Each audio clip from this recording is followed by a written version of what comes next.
Hola, ¿qué tal? ¿Cómo están? Espero que estén bien. Bienvenidos a Tener un poco de minutos. Estamos en breve historia de la filosofía con el doctor Daniel Schingel. Ahora estaremos en esta ocasión hablando de la Escuela de Frankfurt. Dos preguntas como siempre. Primero, ¿cómo te encuentras? ¿Cómo estás, Daniel? Y la segunda, pues sería comenzar con este tema, con la pregunta precisa, ¿qué es la dialéctica negativa? Adelante, puedes comenzar. Bien, bien, gracias. Me estoy acostumbrando a la cuarentena, lo cual no sé si es bueno. Como siempre, uno entra, pero después no sabe cómo va a salir, ¿no? Algo así. Supongo que es lo que les pasaba a los que iban a la guerra de Vietnam y después ya no podían volver más, ¿no? Se adaptaban tanto a esa situación que no podían volver a la vida anterior, ¿no? Claro. Justo ayer estaba viendo lo de la trilogía del Señor de los Anillos, que me parece una de las mejores, la primera de todas, ¿no? Que fue filmada así en tres partes, ¿no? En la última parte, El Retorno del Rey, hablaba sobre la imposibilidad del héroe de volver a su tierra, ¿no? Es como que una vez que ha vivido Wow. su aventura ya no puede reintegrarse a la sociedad anterior, como le pasaba al esclavo liberado en la caverna, ¿no? Que después de haber visto la luz y volver, se ve torpe y se tropieza con todo, ¿no? Así que va a ser difícil volver a lo anterior. Pero Sí, bueno, supongo que sí. vayamos al tema, sí, sí, vayamos al tema de hoy. Vale. La clase pasada, bueno, como siempre me pasa, ¿no? Planteé toda una serie de temas y me quedé corto porque me di cuenta de que, por ejemplo, no llegué a hablar de Kripke, ¿no? Que lo había mencionado así como uno de los temas para trabajar, pero bueno, es difícil también abarcar tanto, ¿no? Me pareció interesante el tema de que él rescate el concepto de mundos posibles, ¿no? Que es un concepto que, como vimos, desarrolló Leibniz en su momento y después quedó como eclipsado históricamente. Y bueno, a partir de ahí él hace algunos conceptos, como por ejemplo el de designador rígido, que tiene que ver con el nombre propio, que fija una referencia, ¿no? Por ejemplo, Sócrates. Y después él plantea que ese sería el mismo, a pesar de que las características de ese designador, que es el nombre propio, pudieran referirse a cosas que en distintos mundos fueran distintas, porque uno puede imaginar un mundo en el cual, por ejemplo, Sócrates no hubiera tomado la cicuta y hubiera aceptado el exilio, y eso hubiera cambiado totalmente el curso de la historia, ¿no? Por lo menos de la historia de la filosofía. Y también Ujú. tener en cuenta que en distintas descripciones Sócrates era diferente. Sin embargo, siempre hacemos referencia a la misma persona, ¿no? Eso es lo que él llama designador rígido y es lo que atribuye al nombre propio, como algo que incluso trasciende la existencia real, ¿no? De hecho, las cosas que pasaron solo las conocemos a través de narraciones, y yo ya te había comentado que Xenofonte nos da una versión de Sócrates distinta a la que da Platón o a la que da Aristófanes en las nubes, así que no sabemos quién fue Sócrates. Solo tenemos ese designador que lo ubica en una circunstancia determinada de la historia, ¿no? Y después otro tema que introduce también de una manera muy interesante para mí es que así como Kant hablaba de juicios analíticos, como, no sé, los hombres son mortales, que sería en Ujú. realidad algo que en el predicado menciona solo una característica del sujeto, o sea, no agrega nada nuevo. Los juicios Perfecto. sintéticos a posteriori, como esta mesa es blanca, que agrega una característica pero que es particular y contingente, y agregaba como juicios científicos lo que son los juicios sintéticos a priori, ¿no? O lo que Gustavo Bueno llamaría unidades sintéticas, ¿no? Donde en Ética. el predicado agrego algo que no está en el sujeto, pero trato de que eso sea una afirmación universal y necesaria, que trascienda las circunstancias particulares, que hable de Ujú. algo esencial, no de Ujú. algo contingente y particular. Bueno, justamente creí que dice, bueno, falta una alternativa y una posibilidad, que es la de juicios analíticos a posteriori. Y eso suena como imposible, ¿no? Esto es loco. ¿Cómo alguien va a plantear juicios analíticos a posteriori si se supone que analítico es a priori Perfecto. porque surge del análisis del sujeto? Y sin embargo, él se las ingenia para darle un fundamento a esto al decir que se trataría de las leyes de la naturaleza que serían válidas en cualquier mundo posible, porque él dice, en cualquier mundo agua va a ser H2O, pero no siempre sabíamos que H2O era el agua. Esto se supo a partir del desarrollo de la química. O sea, si partimos de una posición realista, bueno, ya Aristóteles conocía el agua, pero lo consideraba un elemento simple. Después se descubrió que el agua era H2O, así que eso se supo a posteriori, a partir de determinados experimentos. Y sin embargo, es una verdad analítica porque indica una igualdad entre sujeto y predicado. Agua ¿cierto? es igual a H2O. Así H2O. que, ¿cómo se pueden dar vuelta las cosas para que algo que parece imposible, dentro de un contexto determinado, una concepción del juicio, resulte concebible y tenga algún sentido, ¿no? Entonces, él lo que plantea es que eso sería válido en cualquier mundo. Y después eso ha sido discutido con otros experimentos imaginarios. Por ejemplo, Putnam dice, bueno, pero podría haber un mundo donde algo con las mismas características del agua no fuera H2O, sino XYZ.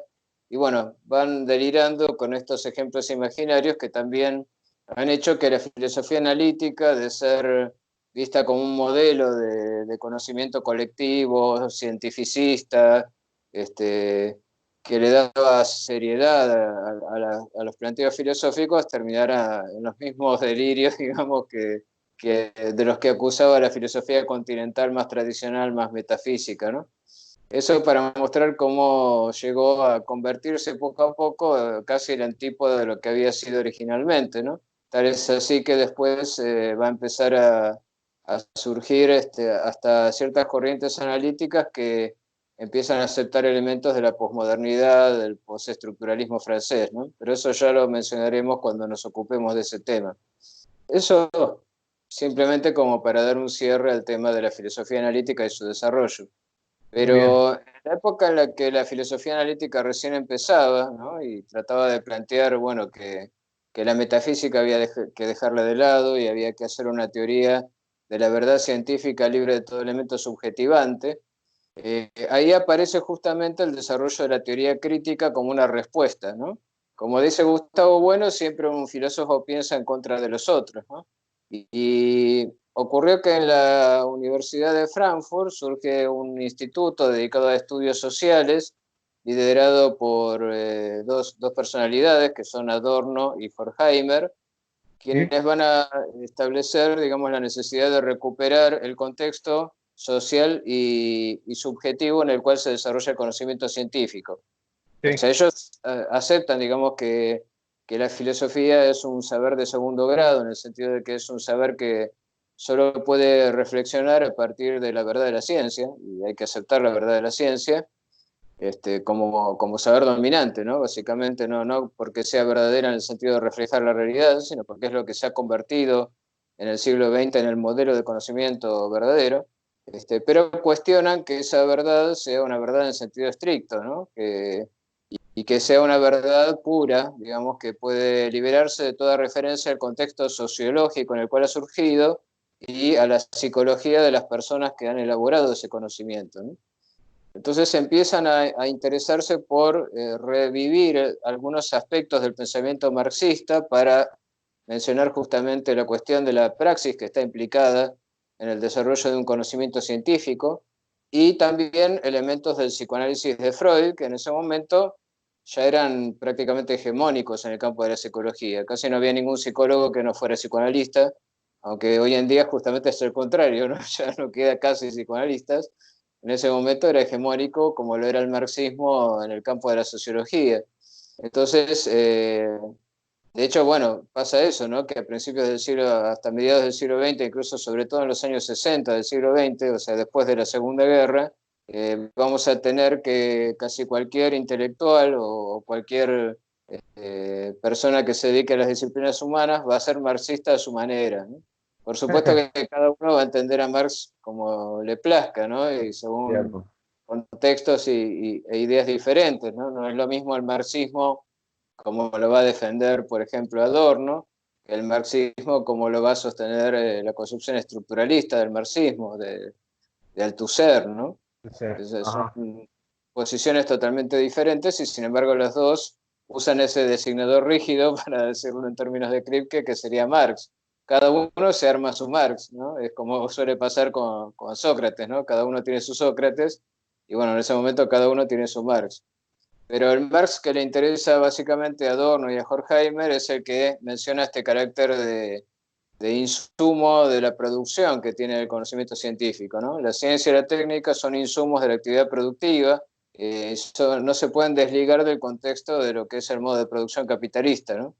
Y eso es algo que los analíticos dejaban totalmente de lado. Y también es por eso que en el plano ideológico se lo considera como saber hegemónico, ¿no? Justamente porque contribuye al sostenimiento de este modo de producción. Digamos que al principio Adorno y Horkheimer todavía tenían esperanzas de que Marx tuviera razón en el sentido de que el capitalismo, por razones de desarrollo, necesariamente iba a llegar a su fin, si bien, digamos, lo que había sucedido a partir de la revolución socialista y cómo se convirtió en una especie de capitalismo de Estado y la aparición de otros movimientos de masa donde los trabajadores también participaban activamente, pero que seguían una línea derechista, como podía ser el fascismo o el nazismo que estaba gestándose en Alemania, les mostró que ya no se podía ser tan optimista con respecto a la clase obrera y su carácter de revolucionario, digamos, ¿no? En el sentido en que ellos lo entendían como que conduciría a un fin de la historia en el cual se eliminarían todas las diferencias sociales. Por eso también aparece este concepto de la dialéctica negativa, como un planteo Ujú, crítico acerca de la sociedad tal como se ha establecido, pero ya no ujú, con la confianza de que vaya un cierre de la historia, que sea inminente, digamos. Ya poco a poco van perdiendo esa fe.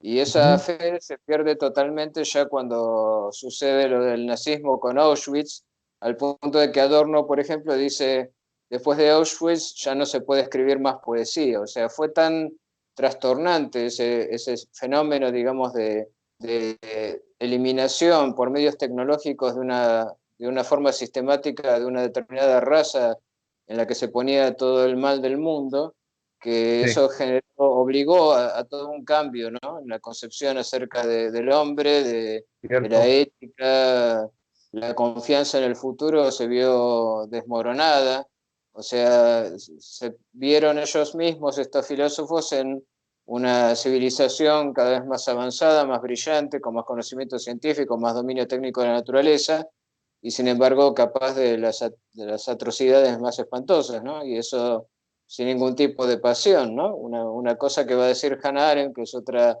de las personalidades filosóficas que vivió ese movimiento, como dice ella en el texto Eichmann en Jerusalén, se ha llegado a la banalidad del mal, en el sentido de que el mal pasa a ser algo que un burócrata puede hacer sistemáticamente y después irse a su casa y besar a su mujer y educar a sus hijos y mostrar cariño familiar, cuando en lo que se trata de la eliminación sistemática de un grupo de personas no se le mueve un pelo, ¿no? Sin ningún tipo de empatía hacia el otro. Entonces, esas circunstancias llevaron a pensar también que no necesariamente la ciencia era un modelo de saber que pudiera extenderse a todos los ámbitos, por ejemplo, el ámbito de la ética, sino que alguien podía, utilizando un método técnico, como podría ser el de las cámaras de gas, Claro.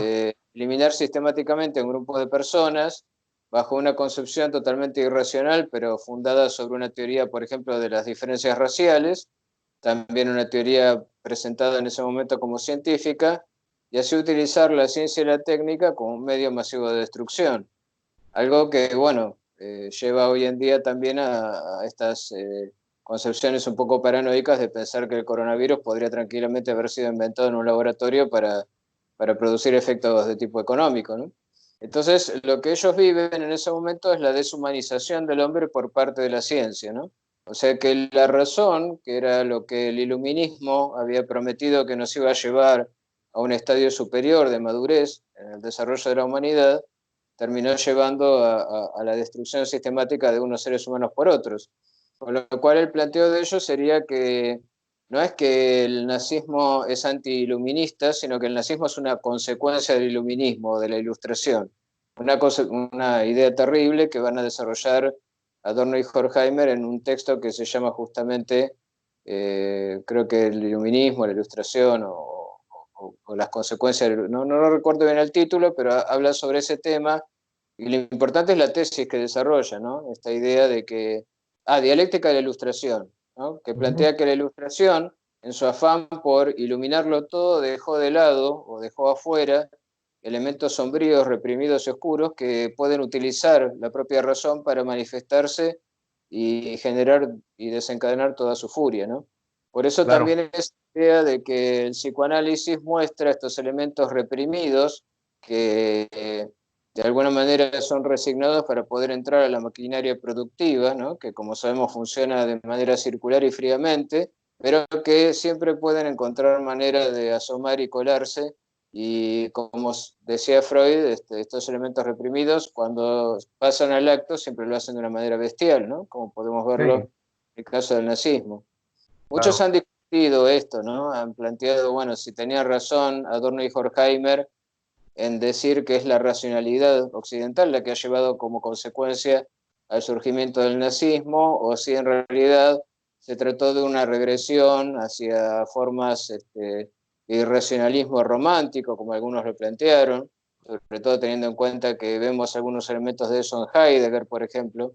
Sí, Pero sí, la verdad es que ellos con ese texto, Dialéctica de la Ilustración, que es un texto fundacional de la dialéctica negativa, ¿no? De esta idea de que la dialéctica no necesariamente muestra que haya posibilidad de una superación de las contradicciones, sino que lo que hace es presentarnos esas contradicciones en acto. Este, Inauguró con ese texto, digo, todo un nuevo desarrollo de la filosofía, sobre todo de la filosofía política, ¿no? Toda la preocupación con respecto a cómo explicarnos la barbarie, cómo pudo haber sucedido en uno de los países de máximo desarrollo de la cultura y de la brillantez del conocimiento, como fue Alemania y como fue Austria también, que se anexionó voluntariamente, ¿no? Por un plebiscito a la Alemania nazi. ¿Cómo fue esto posible, ¿no? ¿Cómo pudo eso convertirse en una barbarie tan absoluta, ¿no? Como la del nazismo, que hasta ahora sigue siendo como un modelo de genocidio, ¿no? De acto terrible, masivo y socialmente aceptado, porque también por acción o por omisión el propio pueblo alemán estuvo involucrado en todo eso que había pasado. Y lo mismo, hay todo un planteo con respecto, esto después de la Segunda Guerra Mundial, ¿no? Cuando ellos emigraron a Estados Unidos, de cómo muchos capitales habían financiado al nazismo al principio para servir de barrera al avance del comunismo internacional, ¿no? Que tenía su sede en Rusia, en la Unión Soviética. Y cómo eso se volvió en contra de ellos mismos, porque los nazis terminaron secuestrando a esos capitalistas, llevándolos a campos de concentración y quedándose con su dinero, ¿no?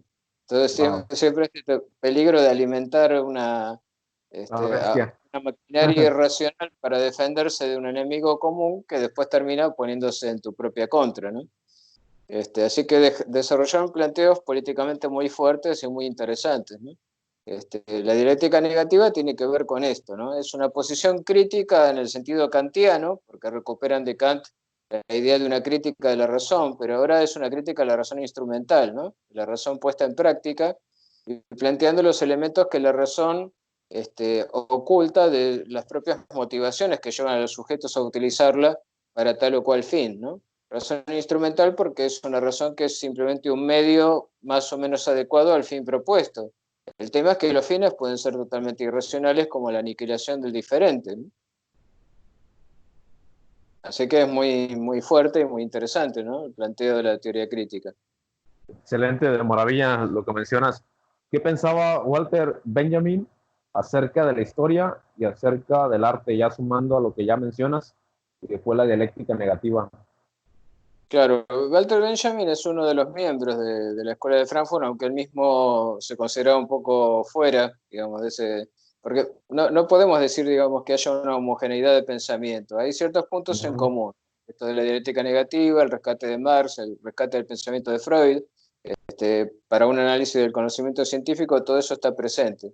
También hay un interés por el arte que se va a manifestar mucho, sobre todo en Walter Benjamin. Sí, Pero en sí, Benjamin tenemos el tema del arte y tenemos también el tema de la historia, ¿no? Y el ajá, tema de la revolución como una especie de actor de redención ujú. respecto de las atrocidades que han sucedido a lo largo de la historia. Pero Benjamin mismo no se consideraba del todo parte de ese movimiento, ¿no? Adorno y Horkheimer son centrales. Habermas se considera como el último representante, aunque también algunos Sí, dudan de que se pueda considerar parte del mismo movimiento. Pero Benjamin era como el bicho raro, digamos, dentro de esa comunidad. Él se hizo parte como una necesidad económica, él necesitaba dinero y se hizo redactor de la publicación, de la revista que publicaba esta institución de investigaciones. Pero sus intereses eran muy específicos y él introdujo tres conceptos básicos que después van a ser fundamentales y van a ser rescatados por la posmodernidad y que son muy interesantes. Uno de esos conceptos es el concepto de historia, ya no entendida como mirando hacia el futuro, sino más bien como mirando hacia el pasado, ¿no? Es algo que tiene mucho que ver con las raíces judías del pensamiento de Walter Benjamin. Raíces que compartía también Adorno y que motivaron su exilio cuando asumió el nazismo en Alemania, ¿no? Que tiene que ver con el concepto de redención, ¿no? Los judíos tienen esta característica de pensar que han sido expulsados del paraíso, que buscan una tierra prometida, que nunca les es dada, y que están en este fenómeno de la diáspora, ¿no?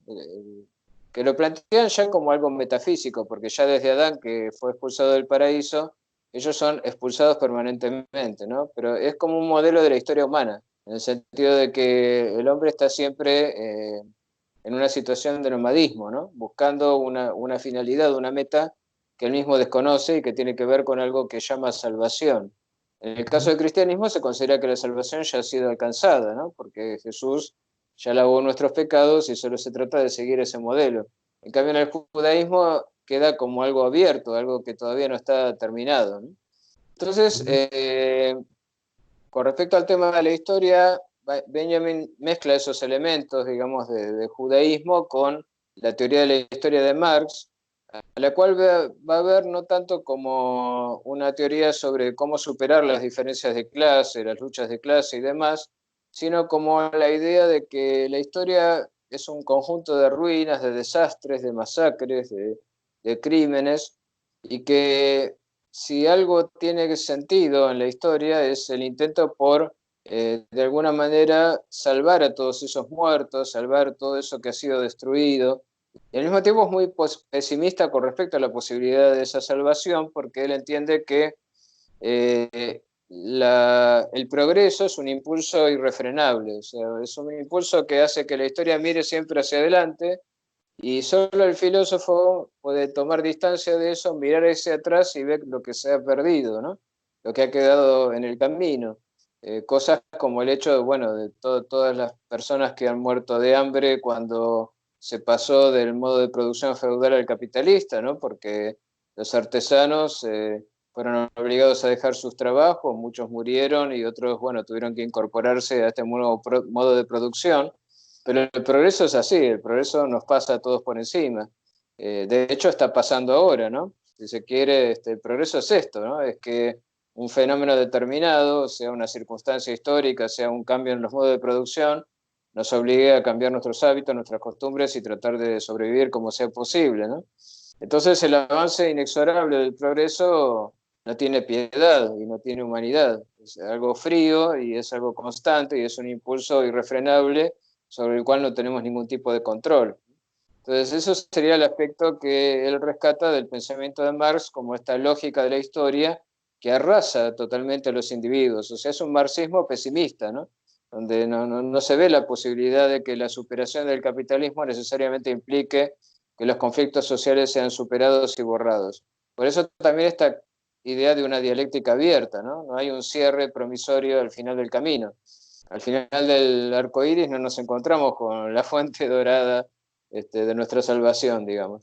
Y Benjamin toma un ejemplo que es el de un cuadro de Klee, del pintor Klee, que es lo que él llama el ángel Novus o algo así, que es Benjamin lo ve como el ángel de la historia, ¿no? Es un ángel que quisiera mirar hacia atrás y salvar a las personas que han muerto y a las civilizaciones que han caído, pero que es empujado por un viento que le impide dar la vuelta, ¿no? Y que agita sus alas y lo obliga a ir en una sola dirección, y ese viento es justamente el viento del progreso. Es muy fuerte, ¿no? Digamos que lo de Benjamin es más que una reflexión filosófica, algo casi poético, ¿no? Pero que Sí, tiene sí, un sí. sentido de pensamiento, ¿no? Ese es uno de los conceptos que él introduce, que es el del ángel de la historia, ¿no? Como ese intento por recuperar y salvar lo que se ha perdido y que es imposible, ¿no? Hay como una concepción muy nostálgica con respecto al pasado, sobre todo el pasado romántico, del cual era un claro admirador, ¿no? Porque admiraba a Goethe y otros escritores del romanticismo y lo veía como algo que era irrecuperable, ¿no? Pensemos que él Y, está viviendo la transición del siglo XIX al siglo XX y es tremenda, ¿no? El cambio que se ha suscitado con el desarrollo científico-técnico y el desarrollo del capitalismo industrial es impresionante y arrasador para todos ellos.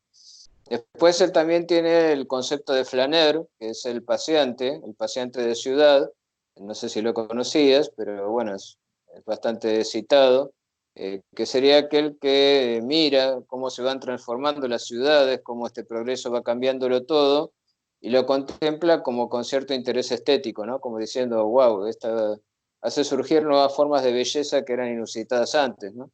Que no tienen nada que ver con la belleza clásica, ¿no? Sería la belleza casi monstruosa de los nuevos edificios, de las construcciones, de, de los nuevos lugares, espacios que ha generado el proceso, digamos, de formación de las ciudades actuales. Él está pensando básicamente en Viena, en la Viena del fin del siglo XIX. Y después está también el concepto del arte como algo que ha perdido su aura, ¿no? Esto es parte de esa concepción nostálgica del pasado, ¿no? Con la reproducción técnica de las obras artísticas, eso que hacía que una obra de arte tuviera esa singularidad tan especial, como ese tipo de adoración casi religiosa, ¿no? Que uno tiene cuando puede ir a un museo y ver la Gioconda de Da Vinci, por ejemplo, en vivo y en directo, no en una foto, no en una fotocopia, sino el original, ¿no? Esa idea del original firmado, ¿no? Lo ujú. auténtico, lo original, con la reproducción técnica se va perdiendo. Si el modelo, dice él, del arte actual es la fotografía o el cine, ahí cualquier cinta es lo mismo que la original, no hay diferencias, ¿no?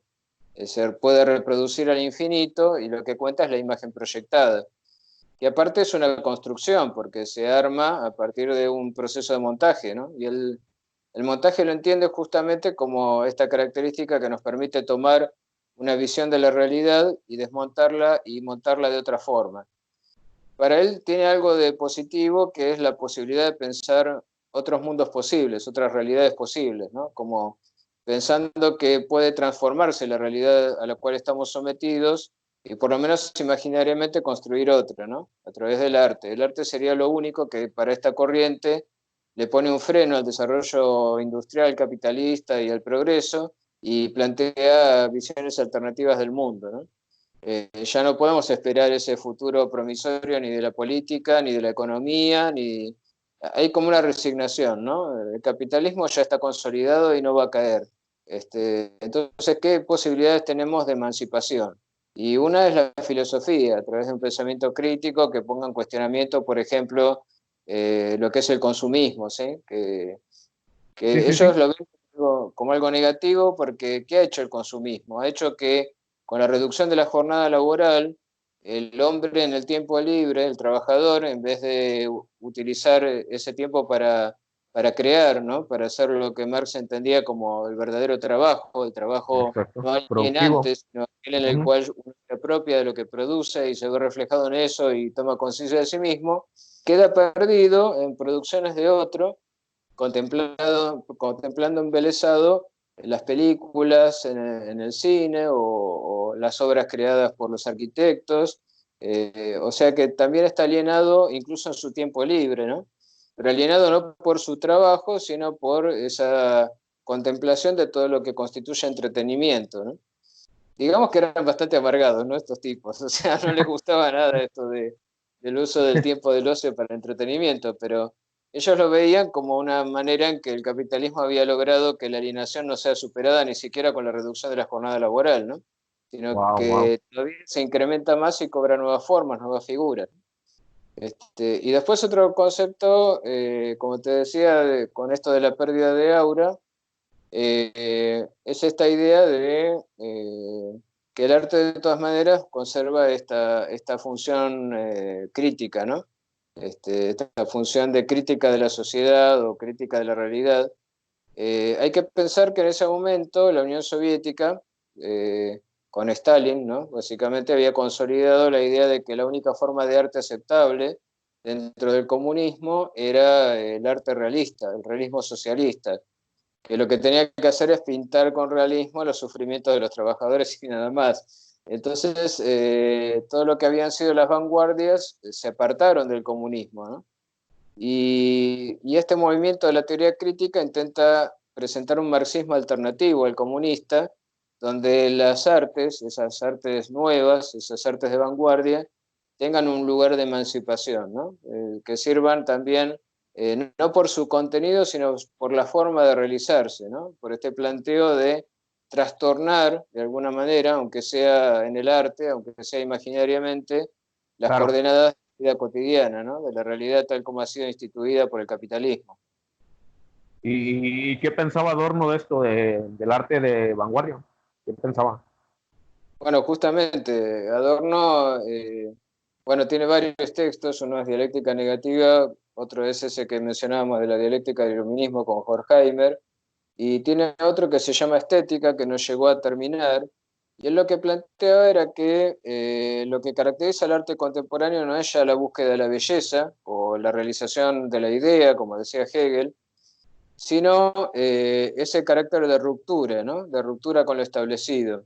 Entonces él reivindica mucho, por ejemplo, en música lo que es el dodecafonismo atonal, que había sido introducido por Schoenberg y que fue la caída del modelo de arte como había sido establecido por Wagner y en general por los románticos, ¿no?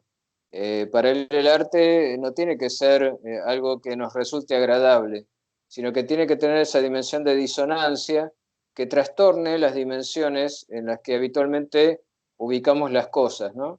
Que son lo que él llama los principios de individuación. Los principios de individuación es un concepto que toma de Schopenhauer, en un texto juvenil de Schopenhauer, cuando recuperaba un poco las enseñanzas básicas de Kant, ¿no? Cuando Kant habla del espacio, el tiempo, la causalidad, ¿te acordás, no? Lo que él llamaba estas formas a priori, ¿no? Con las que el sujeto construye una realidad ordenada.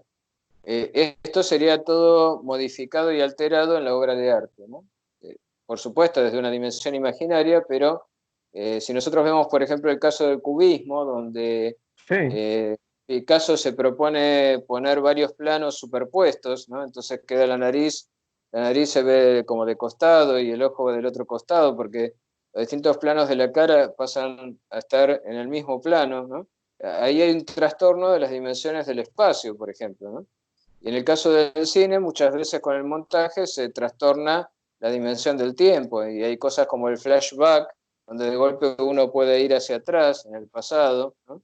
Esto también es un tema que ellos retoman, por ejemplo, de Proust, ¿no? Cuando Marcel Proust habla de estos recuerdos que nos permiten conectar el presente con el pasado. Un poco también lo que planteaba Berzón, ¿te acordás? Con respecto al tiempo del sujeto como duración real. O sea, todas estas dimensiones que no pueden reducirse a ese espacio-tiempo en el cual tiene lugar la producción técnica, ¿no? La producción de las máquinas y la circulación de los productos en el mercado, ¿no? Entonces se altera el exactamente. espacio, se altera el tiempo, se altera la causalidad y surgen posibilidades nuevas, ¿no? Y eso ya es revolucionario. O sea, ya no se trata de revolucionar en el sentido de hacer que los trabajadores tomen el gobierno, tomen el poder, porque eso El ha gesto generado comunista. un nuevo dominio, digamos, ¿no? Nuevas Ujú. burocracias, nuevos modos de dominación, nuevos amos, ¿no? Eso ellos lo ven bastante claramente. Sí, Entonces sí. ellos entienden lo revolucionario nos queda solo en el arte, ¿no? Muy curioso, ¿no? Pero sería el único plano, el único dominio donde la revolución todavía es posible, ¿no? El arte nos plantea nuevas formas de pensamiento, ¿no?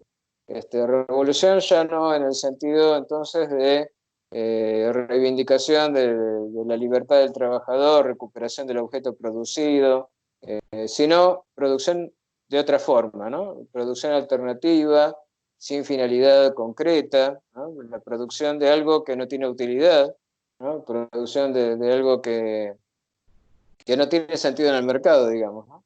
Aunque paradójicamente el mercado es tan fuerte que terminó reincorporando todo eso, ¿no? Porque un Picasso se vende a millones, ¿no? Entonces uno dice, bueno, y Claro, ahí donde esta teoría de que era la utilidad o el trabajo del trabajador lo que le daba valor a un producto.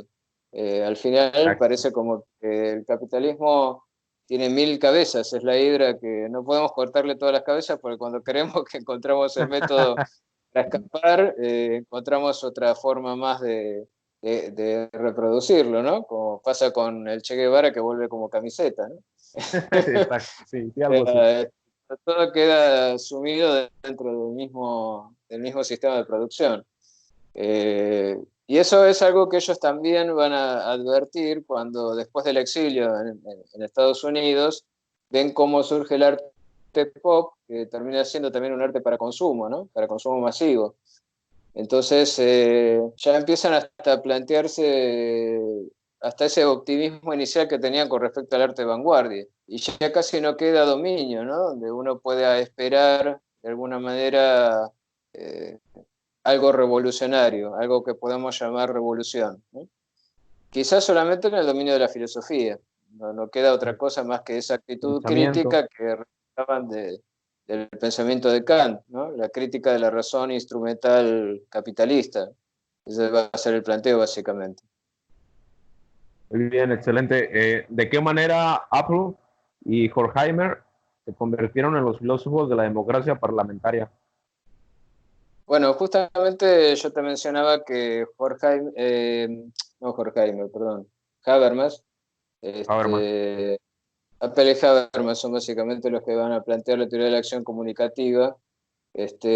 Habermas creo que todavía vive, ¿no? Sí, creo que sí. Creo que sí. Está viejito, ¿no? Ya, pero creo que todavía está vivo. Sí, Fue- es uno de los filósofos vivos de esa época. Bueno, Este, parece que sí. sí, Sí. creo que estaba vivo todavía. Eh, Gadamer no, Gadamer murió hace poco y creo que había cumplido 101 años, ¿no? Gente muy longeva. Eh, el tema es que Apple y Habermas, los dos desde perspectivas distintas, llegan a una confluencia en unos principios básicos.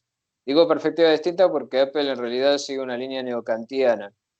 Apple lo que va a hacer es decir, bueno, vamos a establecer las condiciones de posibilidad de un sistema de comunicación racional, ¿no? O sea, eh, vuelve al tema de la ética kantiana, pero ya no en una perspectiva individualista, de razón dentro del sujeto, ¿no? Ujú. Acuérdate que Kant decía, dos cosas me fascinan, una las estrellas encima de mí y otra la razón dentro de mí, ¿no? Y básicamente se refería al imperativo categórico, a la razón práctica. Apple entiende que en el mundo de la sociedad de masas y el mundo de las sociedades parlamentarias, ¿no? Con representatividad parlamentaria, sean o no sean monárquicas, ¿no? Porque en el caso de Europa muchas son monarquías parlamentarias, con primeros ministros, otras son democracias. Este, de hecho, democracias hay pocas, ¿no? Bueno, está Francia, Alemania, pero España sigue siendo una monarquía, por ejemplo, Inglaterra también. Pero bueno, les interesa básicamente lo parlamentario, ¿no? La idea de si es posible que los intereses particulares de cada grupo puedan representarse en un diálogo racional, en un parlamento, y hacerlo y llegar a un acuerdo que no sea un acuerdo de, bueno, ¿cuánto me pedís por votar a favor de la posición que yo estoy sosteniendo? O bueno, ¿qué prebendas te voy a dar o qué puestitos te ofrezco si votás para mi visión y mi partido? Sí, sí, sí, Este, claro. con cierta visión un poco excesivamente optimista, se plantea la posibilidad de un diálogo que sea racional, ¿no? Y que lleve, digamos, a un acuerdo donde los intereses de todos estén más o menos contemplados y equiparados y se llegue a la mejor solución posible desde el punto de vista de la razón. Pero lo que plantean básicamente es que eso requiere ciertas condiciones que lo hagan posible, ¿no? Por eso Apple usa el término de lo trascendental, ¿no? En el sentido kantiano, como condición de posibilidad, ¿no? Que hace posible un diálogo racional. Entonces él plantea, bueno, una condición es escuchar al otro, que cuando uno defiende una idea lo haga con una argumentación racional, que al final se decida en función de la mejor de las razones y no de la que sea más atractiva, digamos, simplemente como en el caso de los sofistas, ¿no? Demagógica, sí, ¿Cómo? Que populista, sea la lógica, populista. que haya una lógica de la argumentación, que es una condición básica para que se pueda llegar a la mejor solución posible, ¿no? Y Habermas un poco plantea lo mismo, ¿no? Él ve como en Europa, sobre todo, en los parlamentos europeos, la realización de este ideal de un diálogo racional, ¿no? Me parece que con un optimismo exagerado, pero bueno, hay que tener en cuenta que Habermas, por ejemplo, vive ya el proceso de la formación de la Unión Europea, ¿no? Donde parece que de golpe todos los países olvidan esas diferencias que los habían llevado a los desastres de la Segunda Guerra Mundial y pueden sentarse y dialogar y discutir sus diferencias y llegar a la solución más adecuada para todos, ¿no? Algo que, bueno, el coronavirus también ha puesto a prueba, ¿no? Porque, como vos bien decías en uno de tus videos, no solo está puesto a prueba para los estados nacionales, sino también para los estados multinacionales o los estados plurinacionales como la Unión Europea, ¿no? Bueno, ya vivimos lo del Brexit, ¿no? La separación de Inglaterra respecto a la Comunidad Europea, ya marca que da la impresión de que esa racionalidad comunicativa está en crisis otra vez, ¿no? Pero bueno, en el momento en que cayó el muro de Berlín y cayó la Unión Soviética y parecía haber triunfado el liberalismo y el capitalismo y bueno, todos estaban muy contentos en ese momento con eso, porque ahora están tristes y decepcionados, pero bueno, como siempre pensamos que todo tiempo pasado fue mejor, había muchos que aceptaron esos cambios y otros veían con nostalgia lo que había sido el sistema anterior, que había sido la Guerra Fría y que había sido también terrible, ¿no? Pero tenemos esta cosa que también marcaba Freud, otro de esos pensadores Sí, que sí, le sí. interesaba la teoría crítica, de cómo nuestros recuerdos suelen ser engañosos, ¿no? Solemos creernos que el pasado fue mejor de lo que realmente fue. Sí, Este, claro.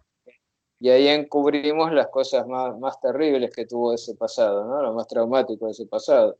Entonces, Por supuesto. ahora de golpe es como que ese optimismo que surgió con la caída del muro de Berlín y la formación de la Unión Europea está en decadencia, ¿no? Sobre todo a partir de, bueno, está la necesidad de cierre de fronteras por motivos sanitarios, que no cuestionaríamos en principio, pero sabemos que cuando se produce un cambio así a nivel global, y esto no deja de ser un cambio global, digamos, aunque sea nacionalista, es un nacionalismo global. Es muy interesante porque no se trata de algo al margen de la globalidad, no es que se acabó la globalización, no. Ahora lo que tenemos es la globalización del nacionalismo, pero es una globalización también porque ocurre en todo el globo simultáneamente.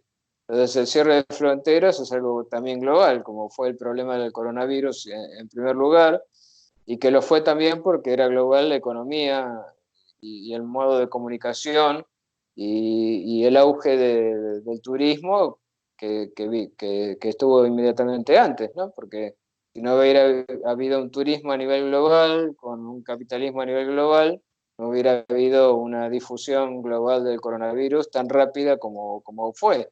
Tampoco hubiera habido un conocimiento de qué se trataba tan rápido como fue, ni se hubiera difundido tan rápido, y tendríamos todas las cifras permanentemente expuestas, que si uno mira con lupa no son tan altas, porque no se puede comparar con esa pandemia de 1819, perdón, de 1919, con la que se compara, ¿no? La de la gripe española, que mató a millones y millones de personas. Ahora hablamos de algunos miles y ya es horroroso y aterrorizante, pero estamos hablando de un mundo donde la población global es de miles de millones de personas. Entonces, una vez se dice que loco, ¿no? Que se genere todo este trastorno en todas las economías del mundo por algo que es un fenómeno que no genera tantos muertos en última instancia y mueren muchísimas más personas por accidentes cardiovasculares o cosas así por año que lo que hasta ahora se ha visto que ha pasado con el coronavirus. Lo que Exacto. pasa es que presenta aspectos que son aterrorizantes para los médicos y para el sistema de salud de cada país y lo pone a prueba duramente, ¿no? Pero después está todo cada político o dirigente aprovecha para su propio provecho o para mostrarse Campaña. fuerte o decidido frente a esta situación, y según lo que la opinión pública acepta como posible o la presión de la opinión pública sobre los presidentes es notable en este momento. Tal es así que están controlados en todas las decisiones que toman y ciertos romances que se producían, entre comillas, en algunos países al principio, como la Argentina, ahora están en grave peligro, ¿no? Por ciertas decisiones que ha tomado el mismo gobierno, que al principio se mostraba como de un accionar heroico, donde primaba Hegemónico. sobre todo la vida, claro, donde primaba la vida por encima de la economía, como si fueran cuestiones alternativas, ¿no? Que no lo son. Pero bueno, no quiero extenderme demasiado en cuestiones actuales, pero digo, ya estamos hablando un poco de la herencia de este pensamiento, ¿no? Porque digo, ya ellos mismos, los de la teoría crítica, se daban cuenta de que la idea de revolución estaba en una crisis mortal, ¿no? O sea, y si bien de alguna manera Habermas, que es el último representante de esta corriente, eh, crea un nuevo optimismo, que es el optimismo de la democracia parlamentaria, también ese optimismo está herido de muerte ahora. Yo lamento traer malas noticias, ¿no? Pero yo no soy demasiado optimista con respecto al futuro. Tampoco demasiado pesimista, digo, no se va a acabar el mundo ahora, pero tampoco creo que vaya a ser mejor. El tema es cómo va a cambiar y cómo eso nos va a afectar a cada uno de nosotros. Sí, claro que de hecho España se queja mucho de la Unión Europea actual. Es algo que está bien marcado en los medios de comunicación. O sea, todo lo que tú estás mencionando, evidentemente hay, que puede decir incluso noticias.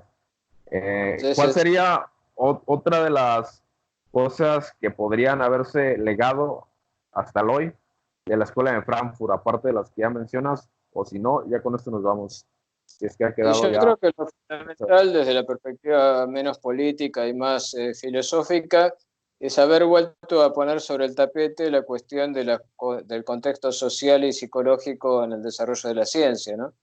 Que la ciencia no se puede reducir a una serie de enunciados cuya verdad esté dada por su propia estructura, como planteaba la filosofía analítica, sino que la ciencia es hecha por personas, que es hecha en un contexto social determinado, con finalidades que van más allá de la propia ciencia, al punto de que muchas veces lo que se considera investigación científica y es financiado como tal, puede coincidir con las necesidades prácticas del momento o no, o puede deberse a cuestiones ideológicas o otro tipo de cuestiones que trascienden la cuestión de la pura verdad, en el sentido de la búsqueda de una explicación de lo que sucede en el mundo, ¿no? Y una ¿Cierto? explicación de por qué las cosas son como son.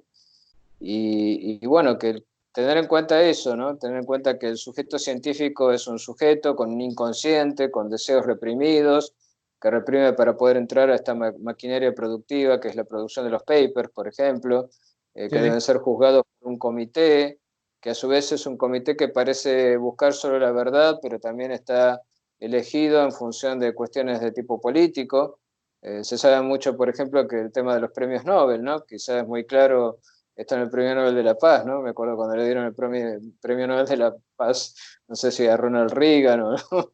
Presidente por el estilo, o sea, según el caso, ¿no? O el Premio Nobel de Literatura se lo dan siempre a alguien que tiene alguna implicancia en cuestiones políticas, y hasta qué punto no pasará también con los premios Nobel que se dan en el ámbito científico, parece que no, pero no sabemos hasta cuándo o en qué medida, y cómo también depende mucho la cosa de los presupuestos, ¿no? De los presupuestos que tienen los investigadores, sea desde el ámbito privado, que suele ser más neutral en el sentido de que lo que busca es insumos productivos, o aquellos que vienen del ámbito público, ¿no? Y que están determinados por cierta concepción de tipo político, ¿no? ¿Por qué de golpe Donald Trump, antes de la crisis del coronavirus, empieza a darle un dinero enorme a la NASA para que vuelva a lanzar proyectos para desarrollar estaciones espaciales en la Luna? O sea, suena todo muy loco, ¿no? Ahora, bueno, ese presupuesto se fue en comprar respiradores, barbijos y todas esas cosas O sea, de golpe esto del Necesarias. coronavirus puso a prueba a todos los gobiernos, como vos bien decías, y tanto Cierto. al de Estados Unidos como a Bolsonaro, como al de España o cualquier otro, ¿no? Y podríamos decir mucho de la debilidad de todos esos gobiernos, incluso de aquellos que parecen modelo, ¿no? Digo, en la Argentina hemos entregado directamente el poder a un grupo de epidemiólogos. ¿Y qué pasa con las otras? ¿Qué pasa con los economistas? ¿Qué pasa con las otras disciplinas que también tienen que ver con poder vivir? Ahora resulta que lo importante es que el número de conteo de los muertos por coronavirus sea bajo. Acá en la Argentina es 207, creo, por ahí anda. 210, pongamos por caso. Pero Sí. ¿qué cantidad de personas se están muriendo de accidentes cardiovasculares? ¿Qué cantidad de personas se están muriendo de cáncer? Que no están siendo atendidas porque directamente se cerró la atención al público. Bueno, en el Ok. caso del cáncer sí, sigue abierta, pero por ejemplo en la prepaga que yo pago, lo único que se atiende es hematología y cáncer, nada más. Y lo demás está cerrado. Y después el tema de que si uno va a una guardia, corre el peligro de que vaya por algo que en realidad no era importante y termine contagiándose de este El monstruo coronavirus. indeterminado que es el significante del coronavirus, ¿no? Entonces, tener en cuenta todo esto, ¿no? Del contexto económico, social, cultural, y que la ciencia no es algo que nace, digamos, de sí misma, como planteaba la filosofía analítica. La hacen personas con determinadas prácticas, en determinado contexto social y con determinados intereses. Y eso es fundamental también tenerlo en cuenta. Es lo que va a tener en cuenta Kuhn, por ejemplo, ¿no? Cuando Cierto. aborda su concepto de los paradigmas, dice, bueno, no nos olvidemos de la dimensión psicológica que tiene que ver con la percepción de la figura y el fondo, ¿no? Lo que él plantea del conejo o el pato que uno puede ver en una determinada imagen y cómo eso está determinado por ciertos presupuestos, y el tema de los prejuicios de tipo metafísico o prejuicios de tipo metodológico con respecto a lo que hacen que una Exacto. ciencia sea ciencia en un momento determinado. Y el tema que generalmente cuando se produce una revolución científica como la de la mecánica cuántica o la relatividad, solo terminan de consolidarse cuando los que sostenían el paradigma anterior ya están muertos, ¿no? Sí, sí, sí. Circunstancias muy concretas que también hacen al desarrollo de la ciencia y a su concepto de verdad. Claro. Bueno, Ariel, pues agradecerte por esa clase. Yo en lo personal me voy satisfecho. Siempre me dejas con ese sabor de boca de que, caray, no conocía tanto de esta escuela, no conocía tanto de este filósofo. Y creo que eso es bueno, siempre saberse de ignorante y que uno paulatinamente pues va conociendo mejores cosas. En lo personal, gracias. Y espero que el espectador también le haya gustado esta clase. Hasta luego. Chao, nos vemos.